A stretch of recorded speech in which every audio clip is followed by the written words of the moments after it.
오늘은 마태복음 24장 말씀을 함께 보도록 하겠습니다. 마태복음 24장 말씀을 이번 주에 우리가 볼 텐데요. 그 중에서도 45절에서 47절 말씀으로 오늘은 신실하고 슬기로운 종이라는 제목의 말씀 함께 나누도록 하겠습니다. 우리 먼저 하나님의 말씀을 함께 보도록 할까요? 제가 하나님의 말씀을 봉독할 때에 살아계신 주님의 말씀을 경청하시기 바랍니다. 누가 신실하고 슬기로운 종이겠느냐? 주인이 그에게 자기 집 하인들을 통솔하게 하고 제때의 양식을 내주라고 맡겼으면 그는 어떻게 해야 하겠느냐? 주인이 돌아와서 볼 때에 그렇게 하고 있는 그 종은 복이 있다. 내가 진정으로 너희에게 말한다. 주인은 자기 모든 재산을 그에게 맡길 것이다. 아멘. 여러분, 교회에서 흔히 제자훈련이라고 하는 교육 프로그램을 받아보신 분들도 있으실 거고요. 또 한 번쯤 귀로 들어보신 분들도 있으실 겁니다. 제자훈련, 특별히 사랑의 교회 고 옥하는 목사님께서 집대성 하시고 대단한 업적을 세우셨죠. 지금도 존경하는 많은 목사님들께서 제자훈련을 강조하고 또 현재 진행하고 계신 것으로 알고 있고, 저 또한 이 흐름 가운데 제자훈련들을 진행했었습니다. 꽤 많은 프로그램들을 진행하고 훈련하고 함께 더불어 말씀과 신앙의 꼴을 쫓았었습니다. 그 안에 나누었던 말씀과 기도 그리고 서로 안의 간증들은 지금도 제 신앙의 귀한 자양분으로 자리하고 있어서 제가 흔들리고 또 어려울 때마다 저를 지탱해주는 귀한 양식들이 되고 있습니다. 근데 오늘 말씀을 준비하면서 제가 그런 생각이 들었습니다. 이 제자훈련이라는 것이 과연 어떤 것일까? 제자답게 살아가기 위한 교육이었나? 아니면 제자가 되고자 초청하고자 하는 교육이었나? 라는 생각이 들더라고요. 요즘에 제가 질문이 너무 많죠. 여러분 1번, 2번 어느 겁니까? 오늘은 묻지 않겠습니다. 여러분 어떻게 생각하십니까? 딱 잘라서 이야기하기는 쉽지 않을 겁니다. 제자답게 살아가기 위한 사람들을 위한 프로그램, 혹은 제자가 되는 그 길로 초청하고자 하는 교육의 자리. 저 개인적으로는 여러 면으로 검토해 봤을 때 후자 쪽에 조금 더 가깝지 않나 라고 생각이 듭니다. 제자가 되자라고 초청하는 교육의 자리 말입니다. 왜냐하면요, 성경에 나오는 많은 제자들을 여러분 한번 살펴보십시오. 그 사람들은요, 자신의 삶을 완전히 예수님의 길 가운데, 예수님의 삶 가운데 올인, 투신한 사람들이었다라는 것을 우리는 알 수가 있죠. 제자훈련 교육 때 여러분에게 yes or no 라고 질문하는 것들이 많이 있을 겁니다. 여러분 어떻게 하실 겁니까? 이럴 때 선택을 어떻게 하셨어요? 라고 물어볼 수 있는 선택지가 주어지죠. 그런데요, 제자는요, 오직 yes.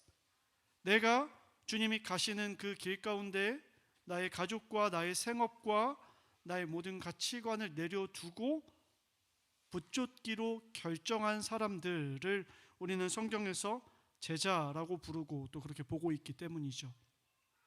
한번 볼까요? 마태복음 19장에 보면 예수님의 13번째 제자가 될 뻔했던 사람이 나옵니다. 예수께서 이르시되 영원한 생명을 추구하는 한 청년이 있었거든요. 네가 운전하고자 할진대 가서 내 소유를 팔아서 가난한 사람들에게 주어라. 그러면 하늘에서 보화가 내게 있을 것이다. 그리고 와서 나를 따르라 라고 말씀하시죠. 여러분, 예수님께서 제자들을 부를 때 썼던 워딩을 동일하게 쓰고 있습니다. 와서 나를 따르라. 여러분, 근데 그 청년이 어떻게 합니까? 재물이 많음으로 말씀을 듣고 근심하면서 돌아가게 되죠. 예수님을 따르지 못하게 됩니다. 예수님이 가시는 그 십자가의 길, 특별히 마가복음에 나오는 그 길 가운데에서 근심하며 이탈하는 모습을 보게 되죠. 제자들 가운데 야고보와 요한이라는 사람이 있습니다. 청탁을 합니다. 예수님, 내가 당신의 영광의 자리에 앉을 때 하나는 좌편 하나는 우편에 앉게 해주십시오 라고 청탁을 하죠. 제자들이 알면 얼마나 비겁하다라고 손가락질했을까요? 베드로는 또 어떻습니까? 예수님께서 내가 십자가에 못 박혀야 하겠다라고 하시자 예수님의 옷깃을 잡고 뒤흔들면서 제자가 보일 수 없는 불손한 모습으로 예수님 그거 어리석은 짓입니다 라고 호통을 치기까지 했습니다. 여러분, 제자들 어떻습니까? 실수투성이지요. 그러나 변치 않는 것이 있습니다. 이들은 이들의 생을 예수 그리스도께로 투신한 사람들이었다. 던진 사람들이었다. 오늘 설교를 계속 풀어나가기에 앞서서 여러분과 저 자신에게 권하고 다시 한번 상기하고 싶습니다. 우리는 여전히 제자입니까? 여러분 한 분 한 분이 예수 그리스도께 여러분의 삶을 투신하는 것을 알고 있습니다. 세례의 시간, 나는 죽겠습니다. 물 가운데 잠기고 내 안에 그리스도께서 사십니다 라는 신앙 고백을 하셨기 때문에, 또한 여러분이 거절할 수 없는 그 성령님의 교통하심과 이끄심이, 내주하심이 여러분 가운데 있음을 알고 있습니다. 그럼에도 불구하고 우리가 제자의 삶을 살고 있는가? 혹여나 벗어나 근심하고 있다면 길이요 진리요 생명 되신 예수 그리스도께로 다시 한번 온전히 나아갈 수 있는 예배의 자리, 또 사순절의 한 자락이 되기를 간절히 바라고 원합니다. 여러분, 이 대단한 제자들도요, 그러나 육신의 몸을 입고 있었던 사람이었어요. 자신의 인생을 걸었는데 그 배팅이 어떻게 끝날지, 그 결말이 어떻게 귀결될지 궁금하지 않았겠습니까? 함께 걸어가며 기적도 보고 이적도 보고 놀랍고 귀한 말씀도 들었지만 그의 나라가 이루어질 때, 그때에 대한 생각과 고민들을 늘 품고 살아갔을 겁니다. 그래서 예수님께 제자들이 두 가지 질문을 하지요. 감람산, 올리브산이라고 하는 곳에 제자들과 함께 앉았습니다. 바람이 불고 저 밑에 보이는 예루살렘 성전을 보면서 제자들은 예수님께서 낮에 하셨던 이야기를 다시 한번 생각했을 겁니다. 저 예루살렘 성전이 무너진다고? 그러면서 제자들이 예수님께 이야기하죠. 두 가지를 묻습니다. 이런 일들이 언제 일어나겠습니까? 때에 대해서 물어봅니다. 예수님, 예루살렘 성전 언제 무너집니까? 라고 물어봅니다. 두 번째, 징조에 대해서 물어봅니다. 예수님, 라삐요, 다시 오시는 그때, 인자가 다니엘서에 나오는 것처럼 다시 오시는 그때, 그 세상 끝날에는 어떠한 사인들이 있겠습니까? 어떤 징조가 있겠습니까? 라는 두 가지 질문을 하죠. 여러분, 때와 징조. 마태복음 24장은 성경 가운데 가장 어려운 본문 중에 하나입니다. 그러나 여러분, 이 두 가지를 잘 붙잡고 가야 됩니다. 제자들은 예루살렘 성전에 무너지는 때, 주후 70년경에 티투스에 의하여 무너졌던 그때에 대한 질문, 그리고 마지막 날 예수 그리스도께서 다시 오실 그때의 징조에 대해서 물어봤다라는 거죠. 여러분, 우리에게는요, 예루살렘 성전이 무너진 우리의 시점과 제자들의 시점은 다릅니다. 우리에게는 과거를 돌아봤을 때 세계 2차 세계대전도 있었고요, 1차 세계대전도 있었고요, 남북전쟁도 있었고요, 또 예루살렘 성전이 무너졌던 사건도 있었어요. 꽤 굵직굵직한 세계사적인 사건들이 있었죠.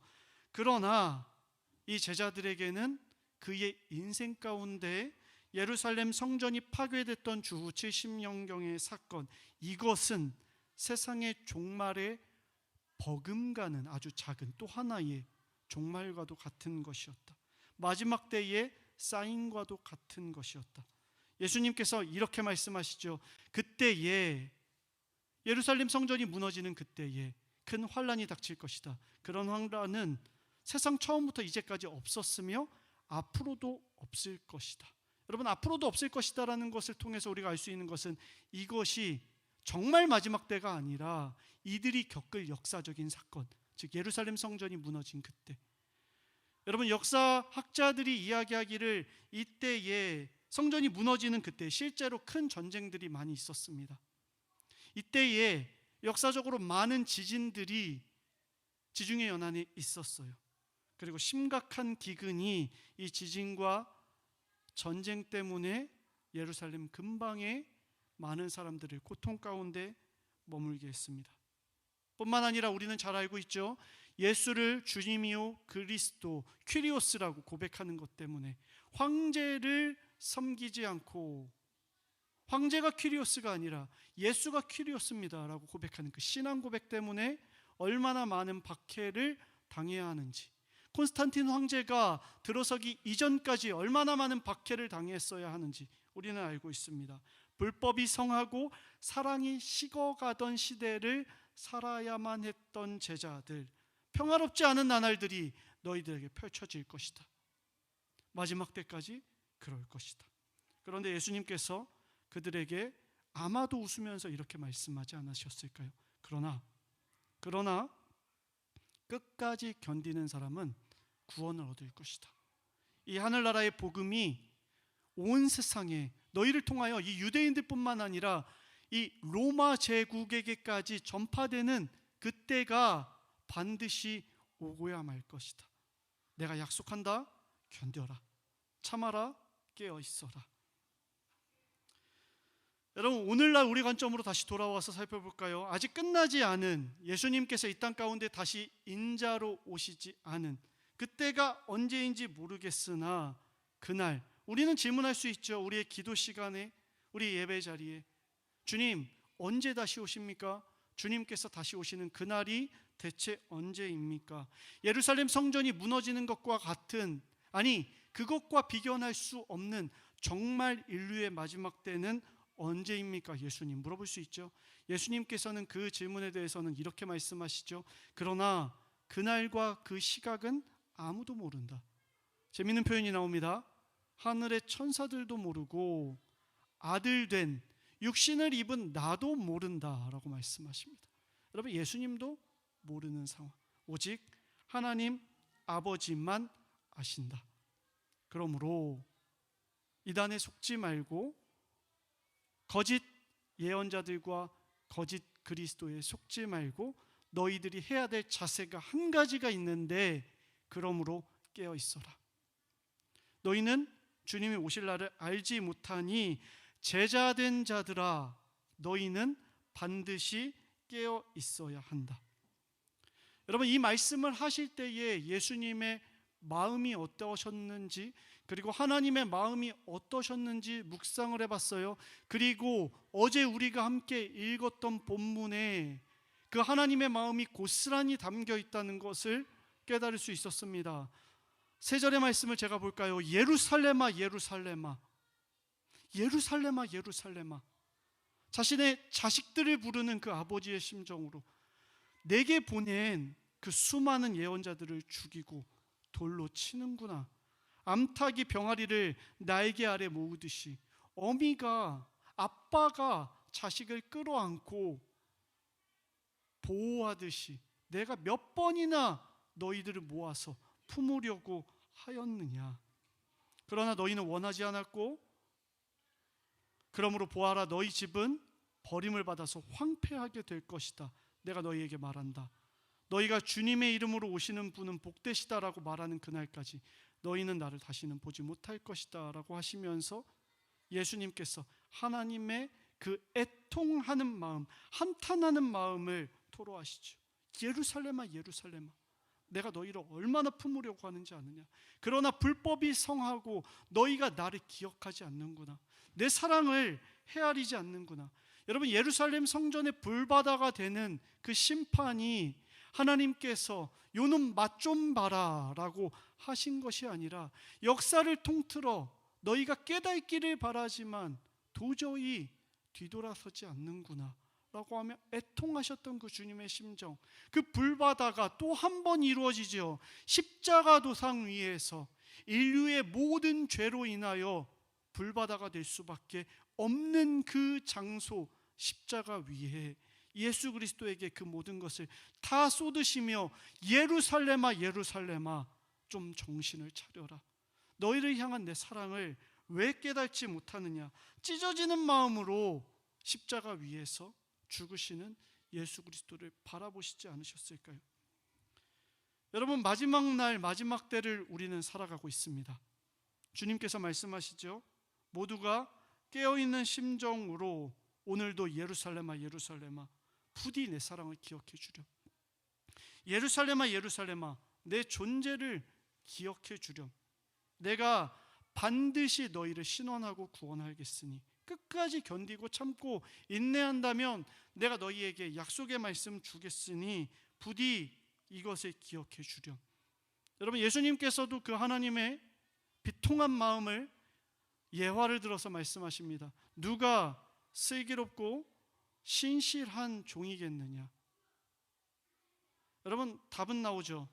주인의 명령에 온전히 순종하는, 신실하게 이행하는 사람, 그 사람이 슬기로운 자죠. 신실한 자죠.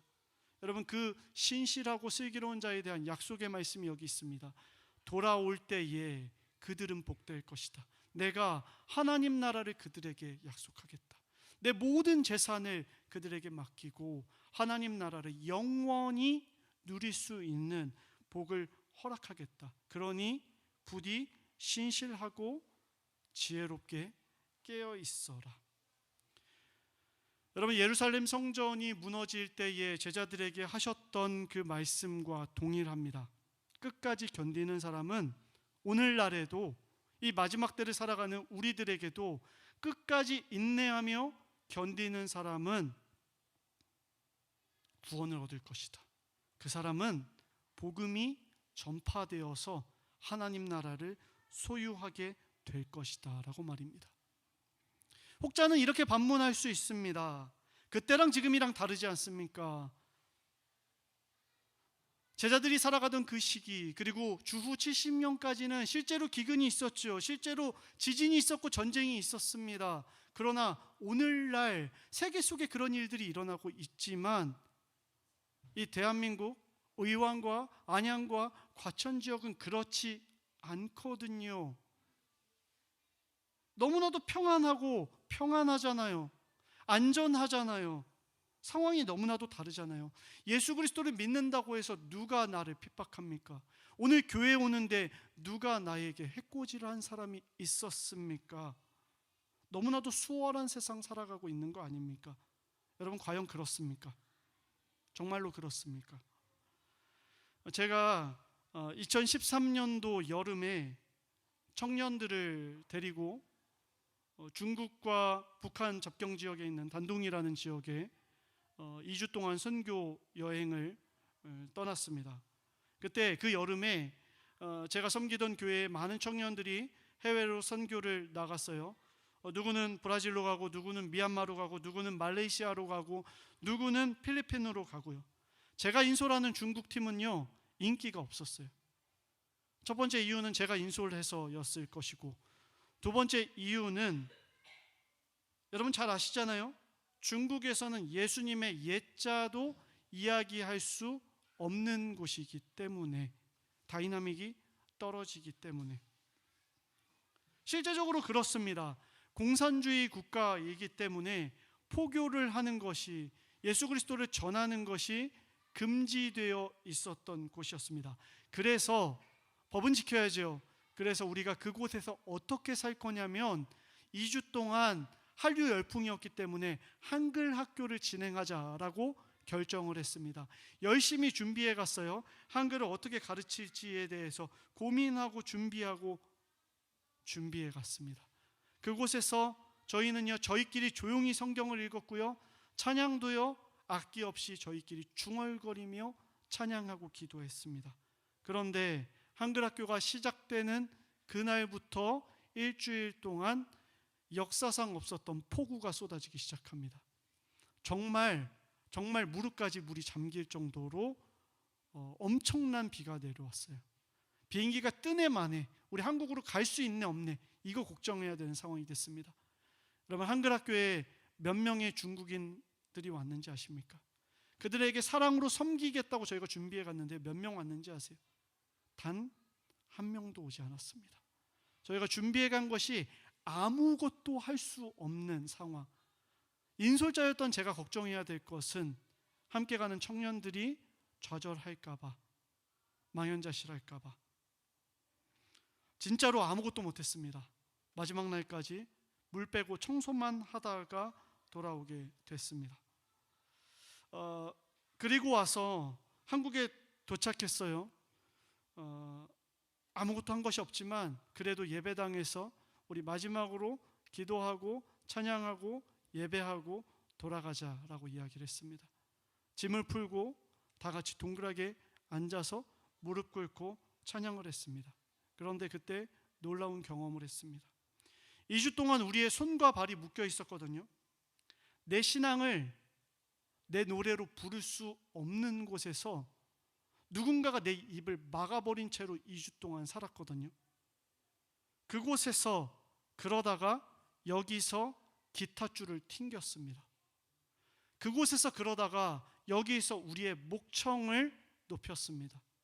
우리 주님 하나님, 큰 영광과 존귀를 받기에 합당하신 지금 여기 계신 하나님, 중국 땅에 계신 하나님, 영광과 존귀를 받으십시오. 목청껏 노래 불렀습니다. 누구 하나 그것을 붐업하기 위해서, 소리를 크게 만들기 위해 노력한 게 아니었어요. 그런데 가슴 깊은 곳에서부터 터져나오는 애절함으로 2주 동안 하나님을 부를 수 없었던 청년들이 하나님을 목 놓아 부르는데 그곳이 떠나가는 줄 알았고요. 그 찬양이 끊이지 않고 1시간 동안 계속됐습니다. 그때 깨달았습니다. 내가 지금껏 누려왔던 예배와 찬양의 자리가 얼마나 큰 특권인지, 견디는 자, 참아내는 자, 구원을 얻을 것이다 라는 예수님의 예언적 말씀이 정말 사실이구나. 누군가에게는 정말 하고 싶어도 할 수 없는 하나님을 노래 부르는 그 자리가 너무나도 복된 자리라는 것을 깨닫고 끊임없이 찬양하고 목 놓아서 주님의 이름을 부르었습니다. 너무나도 행복했습니다. 그때 깨달았어요. 말씀이 정말 맞구나. 견디는 자는 구원을 받는구나. 오늘날 지금도 우리가 아무것도 하지 않아도 일하실 수 있는 주님께서 그 땅에서 일하시기를 간절히 기도하며 우리의 모임을 마쳤습니다. 오늘날 다시 돌아와 볼까요? 전쟁도 없습니다. 기근도 없습니다. 핍박도 없습니다. 예수 그리스도 믿는 것에 그 누구 하나 박해하지 않습니다. 여러분, 견딜 것이 없잖아요. 그래서 반문합니다. 그래서 우리는 하나님께 간절합니까? 그래서 우리는 하나님께 깨어 있습니까? 데살로니가전서 5장 2절과 3절에 이렇게 기록됩니다. 주님의 날이 밤에 도둑처럼 온다는 것을 여러분은 자세히 알고 있습니다. 사람들이 평안하다 안전하다라고 말할 그때에, 여러분, 로마의 구호였습니다. 팍스 로마나, 로마의 평화, 로마의 평안, 너희들 걱정할 것 없다. 오늘날 우리 사회도 마찬가지 아닙니까? 걱정할 것 없다, 평안하다, 고민하지 마라, 생각하지 마라, 일부러 힘든 자리 가운데, 사랑의 자리 가운데 들어갈 필요 없다, 알아서 다 잘 될 것이다. 여러분, 그때에 아기를 뵌 여인에게 해산의 진통이 오는 것과 같이 갑자기 예루살렘 성전의 멸망이 올 것이다. 그날 피하지 못할 것이다. 여러분, 평안하다, 안전하다, 오늘 우리가 듣는 메시지, 여러분, 이것이 사탄의 박해 아닙니까? 오늘 우리가 겪고 있는 사탄의 박해, 평안하다, 안전하다, 이것이 오늘날의 우리의 전쟁이요, 기근이요, 핍박 아니고 무엇이겠습니까? 그러나 9절에서 11절에 하나님의 약속의 말씀이 있습니다. 우리가 이 고민하고 있을 때에 하나님께서는 우리를 진노하심에 이르도록 정하여 놓으신 것이 아니라 우리 주 예수 그리스도로 말미암아 구원을 얻도록 정하여 놓으셨습니다. 그 예수 그리스도의 십자가 가운데 우리가 죽어야 될 자리에 이미 그리스도께서 죽임당하도록 내어두셨다. 그리스도께서 우리를 위해 죽으신 것은 우리가 깨어있든지 자고 있든지, 정신을 차리고 있든지 못 차리고 있든지, 이 마지막 날에 우리의 핍박 가운데 휘둘리고 있든지 그렇지 않든지 가운데 그리스도와 함께 살려고 하시는 것이 하나님의 뜻이다. 예루살렘아 예루살렘아 부르셨던 그 하나님의 사랑은 우리가 비단 오늘날 깨어있지 못한다 할지라도 우리를 관통하면서 십자가의 사랑으로 여전히 우리를 향해 흐르고 있다. 그러니 결론입니다. 여러분은 지금 그렇게 하고 있는 것처럼 서로를 격려하고 서로 덕을 세우십시오. 이미 그리스도로 말미암아 영원한 생명과 구원을 이루신 여러분, 제자의 자리 가운데 들어간 여러분, 서로 격려하고 교회된 우리가 서로에게 권면하면서 깨어 있읍시다. 깨어 있읍시다. 깨어 있읍시다. 평안하다, 안전하다 말하는 그 세상의 메시지를 거절하고 저항하면서 그리스도께 더 나아갑시다. 그분의 뜻대로 사랑하며 바보같이 우리의 것을 내어드리고 더 깊이 깊이 그분에게 투신합시다. 이것이 우리의 신앙 고백이고 우리의 수준이고 우리의 격려요 덕이 되었으면 좋겠습니다. 주님이 다시 오시는 날까지 신실하게 또한 진실하게 복음의 파수꾼 되어서 특별히 이 사순절 기간 우리가 주님과 함께 예수 그리스도의 자리를 걸어갈 수 있는 저와 여러분이 되시기를 주님의 이름으로 간절히 축복합니다. 이 시간 함께 찬양하면서 결단했으면 합니다.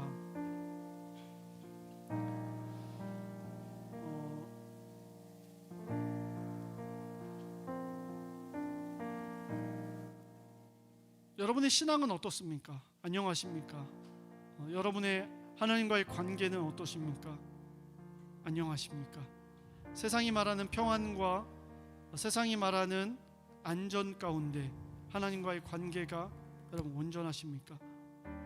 아무것도 할 수 없어서 손발이 묶여 있는 것 같은 때 그때도 하나님은 살아계시고 우리 가운데 일하시며 역사하셔서 비가 와서 중국에서 아무것도 할 수 없는 것 같았을 때 하나님께서는 신실하게 우리의 마음을 만지셨고 우리가 죄의 구덩이에서 허덕이면서 기근과 핍박과 환난이 없는 것 같은 이때에 뭘 해야 되죠? 내 영혼을 위한 이 우울증과 내 영혼을 위한 이 늪 가운데에서 무엇 해야 되죠? 할 때에 그때에 그리스도를 통하여 우리를 구원하신 하나님의 사랑이 우리 가운데 확정된 줄로 믿습니다.